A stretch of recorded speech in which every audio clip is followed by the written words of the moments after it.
Shop luxury the sustainable way. Only at The RealReal. Shop now and get 20% off on select items with the code REAL.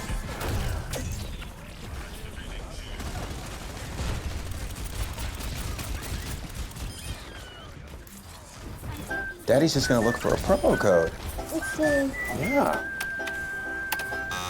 That didn't work. One more try. One more try. Come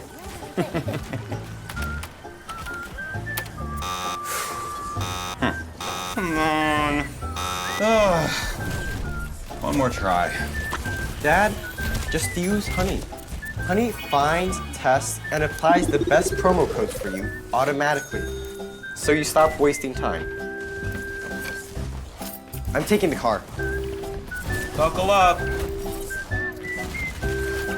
Honey, the smart shopping assistant that helps you save time and money on everything from pizza to tech.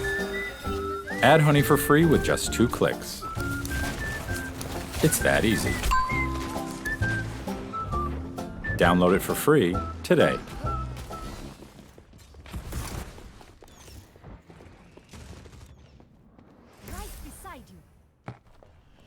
Whammy.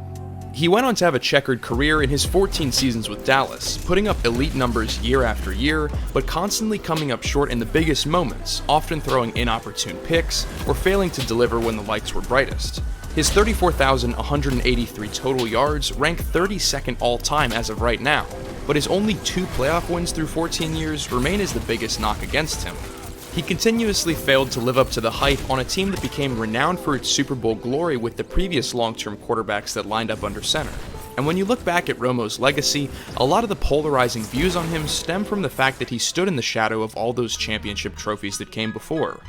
In the end though, that lack of critical wins buried his career, despite the fact that coming out of college, he was never supposed to even be a starter in the first place, let alone a decade-long face of the Cowboys that people would become so passionate in either defending or tearing down.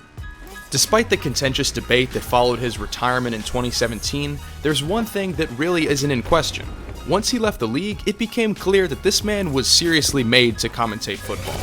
Pretty much immediately, he took up a job as the lead color analyst for CBS, and using his prior knowledge of situational formations and offensive tendencies, he's quickly become known as a psychic when it comes to predicting play calls before they happen. Croc's not outside, you gotta chip with him, and throw to Edelman over the middle of the field. Pass down the middle, caught, Edelman holds on. His enthusiasm in the booth has become a welcome addition for those of us who have had to listen to Joe Buck for years and years and years now. And Vic, his 3rd interception, tipped into the arms of Polamalu. So there you have it, 3 more of the most heart-wrenching finishes in NFL playoff history. But if there's one takeaway from this video, it's probably that if you're going to watch just one playoff game each and every year, try to catch one that involves the Seattle Seahawks, because they seem to be a bit of a magnet for chaos.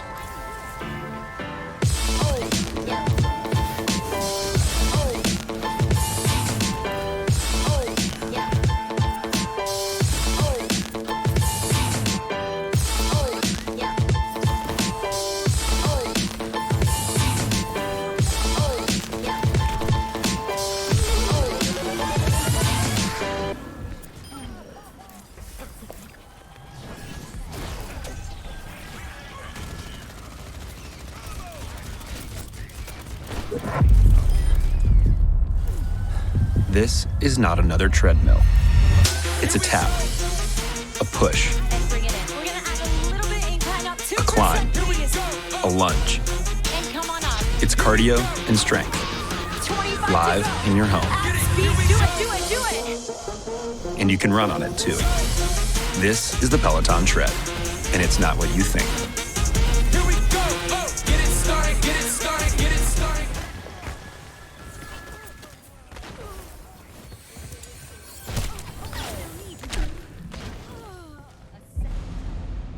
As a youth, he faced adversity. As a man, he rose above it all. And as a king, he reigned supreme, making his mark on the sport.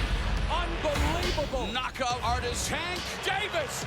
Decorated champion Tank Davis returns Saturday at 9 Eastern, 6 Pacific on Showtime.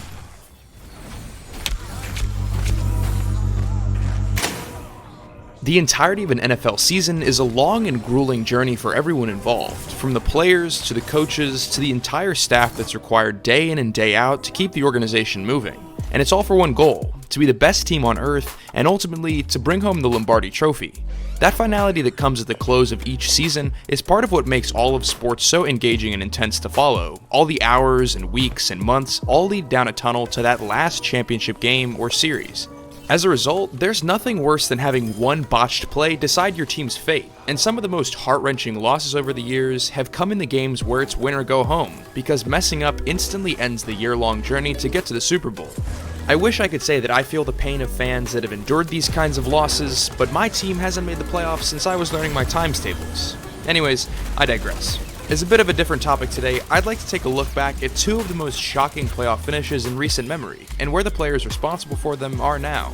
Just to clarify, this isn't a list of playoff chokes by an entire team. It's more about the actions of an individual player that cost their squad the game. So yes, Atlanta fans, that is your cue to exhale. Also, no games from this past season's playoffs, since it's only been 6 months. Let's give the double doink a little bit of time to rest. Since we've established our ground rules, we're ready to head back to the past, but before I do, I'd like to thank today's sponsor over at Manscaped. Everybody knows the importance of at least making an attempt to keep yourself bathed and groomed, but somehow, even here in the year 2019, that same attitude doesn't quite apply when it comes to lawn maintenance below the belt. Thankfully, for those of you out there who have, let's say, allowed the weeds to take over the front yard, Manscaped is here with a solution. The Perfect Package 2.0 contains everything you need to get the job done quickly and safely, with the necessary tools like a waterproof, skin-safe trimmer, razor, and a variety of fresh-smelling products that your family jewels and whoever may be introduced to them will thank you for. I genuinely do recommend these products, and if you're interested in trying them out, head down to the link below and feel free to use my code STE20 to get a 20% discount off your entire Manscaped order and the Shed travel bag completely free of charge. Again, that's code STE20 to get the very best in men's grooming. Now to start off with the most recent and probably the saddest of all of these, let's head back to one particular January weekend in Minneapolis. To set the stage, we're here at US Bank Stadium in the 2018 divisional round. It's the 4th seed New Orleans Saints up against the 2nd seed Minnesota Vikings led by unlikely hero Case Keenum. It's been an excellent game the whole way through, with the Saints rallying back from a 17-0 deficit to take the lead with just moments to go. But the story here isn't just the game itself, it's about one man in particular. This here is Marcus Williams. He's a rookie who was drafted by the Saints in the 2nd round, and he's actually had a really strong rookie year. With all of it beginning with his first recorded tackle in week 1 of the season where he pushed Stephon Diggs out of bounds. Yeah, I'm actually not making that up. But at any rate, despite the fact that he had to adjust to the speed of the NFL, he'd quickly materialize into a key part of the Saints secondary alongside fellow rookie Marshawn Lattimore, ending the regular season ranked 2nd on the team in interceptions with 4, and even being named to the All-Rookie team by Pro Football Writers of America. He'd even close out the season with an